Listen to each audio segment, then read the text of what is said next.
Hello friend, আজ আমার গল্প কার ভাগ্যে কে খায়। একদিন একটা সাপ বাইরে বেরিয়েছিল। তাকে হঠাৎ করে একটা বাজ পাখি দেখতে পায়। বাজ পাখি দেখতে পাওয়ার পরে সাপটিকে বাজ পাখি আক্রমণ করে মারার জন্য। সাপটিকে ক্ষতবিক্ষত করে দেয় বাজ পাখি, আর তাকে ভয় দেখায় যে তুই আবার যখন গর্ত থেকে বেরোবি আমি তোকে আবার খাবো। তাই বলে বাজ পাখি আকাশে উড়ে যায়। তখন সাপটা গর্তের ভিতর ঢোকে আর বেরোতে পারে না। সাপটা ভয়ে গুটিয়ে গর্তের ভিতর থাকে আর কাঁদতে থাকে যে এবার আমি খাবার কোথায় পাবো, আমি কি করব, আমি গর্ত থেকে না বেরোলে আমার পেট চলবে কিভাবে। সাপটা দুদিন না খেতে পেয়ে খুব কাঁদছিল।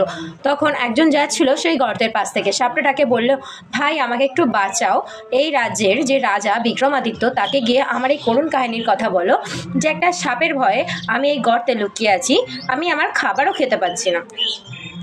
তখন সেই লোকটার খুব দয়া হলো সাপটার জন্য, আর সে রাজা বিক্রমাদিত্যকে গিয়ে বলল যে রাজামশাই, সেই সাপটা খুবই অসহায়, গর্তের মধ্যে আছে, তাকে বাজ পাখি খেয়ে নেবে বলে সে বাইরে বেরোতে পারছে না, আপনারই রাজ্যের সাপ, আপনি একটু কথা বলুন। তখন রাজা বিক্রমাদিত্য সেই সাপের গর্তের কাছে গেল আর গিয়ে বলল, নাগ মহারাজ, আপনার ব্যাপারে বলুন, কি হয়েছে, আপনি কেন এত কষ্ট পাচ্ছেন। তখন সাপটা বলল, কি বলবো কষ্টের কথা মহারাজ, বাজ পাখি আমাকে দেখতে পেলেই মেরে ফেলবে, আমাকে আগের দিনও খুব মারধর করেছে আর আমাকে ভয় দেখিয়েছে যে আমি যদি গর্ত থেকে বেরোই তাহলে আমাকে খেয়েই ফেলবে। এই শুনে মহারাজ বলল, ঠিক আছে, এক কাজ করো, তুমি আমার সাথে চলো, জঙ্গলে যাই আমরা, তোমাকে আমি বড় জঙ্গলে ছেড়ে দেবো যেখানে তোমাকে আর বাজ পাখি খুঁজে পাবে না। তখন সে বলল যে ঠিক আছে মহারাজ, তাহলে কীভাবে যাবো, আমি যদি আপনার সাথে যাই বাজ পাখি দেখলে আমাকে আবার মারবে।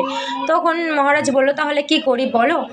তখন মহারাজ বলল, এক কাজ করো, তুমি তাহলে আমার পেটের ভিতর ঢুকে যাও, কিন্তু তোমাকে কথা দিতে হবে যখন জঙ্গল আসবে তখন তুমি আমার পেটের ভিতর থেকে বেরিয়ে যাবে। তখন সাপটা বলল, ঠিক আছে, তাহলে আমি আপনার পেটের ভিতর ঢুকে যাচ্ছি, আপনি হাঁ করুন।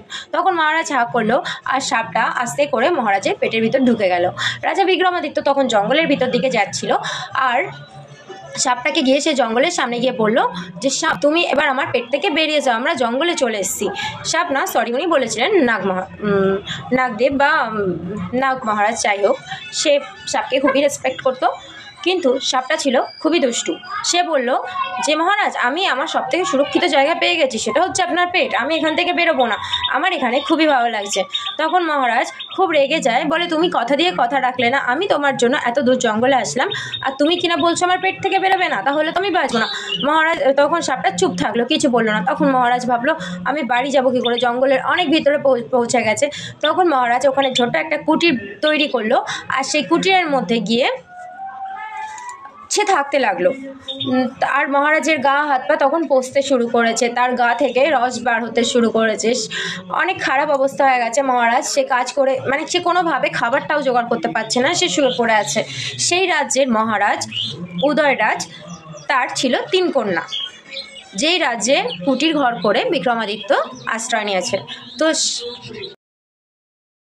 তো খুবই রাগী একজন মহারাজ, আর তা ছিল 3 কন্যা। তার 3 কন্যাকে সে একদিন জিজ্ঞাসা করলো যে বলো কার ভাগ্যে কে খায়। তখন তার 2জন কন্যা বলল যে আমরা খাই আপনার ভাগ্যে, আর একজন কন্যা যার নাম চিত্রলেখা সে বলল না, আমি আমার ভাগ্যেই খাই। তখন মহারাজ খুবই রেগে গেল। সে তখন ঠিক করলো যে চিত্রলেখাকে শাস্তি দেবে। সে তার সৈনিকদের ডাকলো আর বলল যে আমার 2 কন্যার জন্য কোনো রাজ্যের রাজাকে ঠিক করো যারা অনেক সমৃদ্ধশালী রাজা, আর চিত্রলেখার জন্য এমন কাউকে খুঁজে নিয়ে আসো যে না কোনো কাজ করার যোগ্য, যে কোনো রোগ ব্যাধিতে আক্রান্ত কিংবা খুব গরিব একজনকে তুমি নিয়ে আসো যার সাথে আমি চিত্রলেখার বিয়ে দেবো। কথা মতো রাজার মন্ত্রী আর সৈনিকরা সবাই খুঁজতে গেল, 2 কন্যার জন্য খুঁজে নিয়ে আসলো সুন্দর সুন্দর 2জন রাজপুত্রকে, আর চিত্রলেখার জন্য খুঁজে খুঁজে কোথাও পাচ্ছিল না সেই রকম দরিদ্র অসুস্থ কোনো ব্যক্তিকে। তখন একজন সৈনিক গিয়ে দেখতে পেল যে একটা ছোট্ট কুটির ঘরে একজন পচা গলা অবস্থায় পড়ে আছে। তখন সে রাজাকে বলল যে রাজামশাই, একজনকে পেয়েছি যে ছোট্ট একটা কুঁড়ে ঘরে পচা গলা অবস্থায়। তখন মহারাজ তার মেয়ের ওপরে প্রতিশোধ নেওয়ার জন্য সেই পচা গলা অবস্থায়, ভেবেছে কোনো দরিদ্র লোক, কিন্তু সে ছিল রাজা বিক্রমাদিত্য, তার সাথে তার সেই চিত্রলেখা কন্যাকে বিয়ে দেয়। বিয়ে দেওয়ার পরে সে ছিল খুবই পতিব্রতা একজন রমণী। সে তার স্বামীকে খুবই সেবা যত্ন করতে থাকলো, কিন্তু সে বুঝে গেল যে তার পেটে যেহেতু সাপ বসে আছে তাই জন্য তার সুস্থ হওয়া প্রায় অসম্ভব। তখন একদিন সে বসে বসে শুনছে যে রাজার পেটের সাপটার সাথে বাইরের একটা সাপ ঝগড়া করছে। সেই সাপটা বলছে, জানিস তো তুই তো ওর রাজামশাইয়ের পেটের ভিতরে আছিস, তুই একটা ঠগ, একটা জোচ্চোর। যদি তোকে এক্ষুনি গঙ্গা জল খাইয়ে দেওয়া হয় তুই 100 টুকরো হয়ে মরে যাবি। তখন পেটের ভিতর থাকা সাপটা বলছে, তুই কি করবি? তুই যে গর্তের ভিতরে আছিস ওখানে প্রচণ্ড ধন সম্পদ আছে, তোকে যদি ওখানে একটু সর্ষের তেল আর নুন দেওয়া হয় তুই ওখানে মারা যাবি। এই কথাগুলো আর এই ঝগড়াঝাটিগুলো চিত্রলেখা শোনার পরে সে বেরিয়ে যায় একটু গঙ্গার জলের উদ্দেশ্যে। তখন সে বনের ভিতরে অনেক মুনি ঋষিরা থাকতো তখনকার দিনে, সেই মুনি ঋষিদের কাছে গিয়ে বলে যে আপনাদের কাছে কি একটু গঙ্গার জল হবে? তখন তাদের কাছ থেকে সে 1 গ্লাস গঙ্গা জল চেয়ে নিয়ে আসে আর রাজা বিক্রমাদিত্যকে বলে তুমি এটা খেয়ে নাও। তখন রাজা বিক্রমাদিত্য সেই 1 গ্লাস জল খায়, আর গঙ্গা জল খাওয়ার পরে রাজা বিক্রমাদিত্য সম্পূর্ণ সুস্থ হয়ে যায়। আর সুস্থ হওয়ার পরে সে চিত্রলেখাকে জানায় যে আমি হলাম রাজা বিক্রমাদিত্য, আমাকে এই সাপটা ঠকিয়েছিল তাই জন্য আমি পচাগলা অবস্থায় এই ছোট্ট কুটিরে ছিলাম। শুনে চিত্রলেখা বলল যে ঠিক আছে। তখন সে একটু সর্ষের তেল আর নুন জোগাড় করলো, করে যেই সাপটা গর্তের ভিতরে ছিল যেখানে অনেক ধন সম্পত্তি ছিল সেখানে দিলে সেই সাপটাও মারা যায়। তারপর চিত্রলেখা সেই সোনা হীরের যা যা ছিল ওই গর্তের ভিতর সেগুলো বলে রাজাকে তুমি এগুলোকে সুরক্ষিত করো।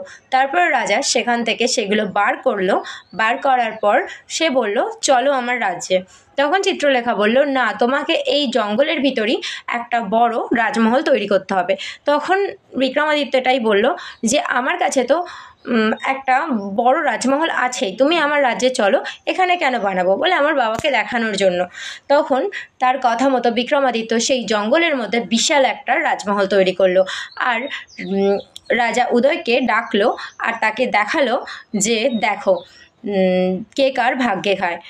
তখন এই গল্পের মাধ্যমে এটাই প্রমাণিত হলো যে যে যার নিজের ভাগ্যেই খায়, যার ভাগ্যে যতটুকু আছে সে ঠিক ততটুকুই পাবে, তার থেকে একটু কমও না বেশিও না। যদি আমার গল্পটা ভালো লাগে প্লিজ একটা লাইক, একটা সাবস্ক্রাইব করে আমার পাশে থেকো। বাই বাই ফ্রেন্ডস, আবার কোনো নতুন গল্পে তোমাদের সাথে আড্ডা মারতে চলে আসবো।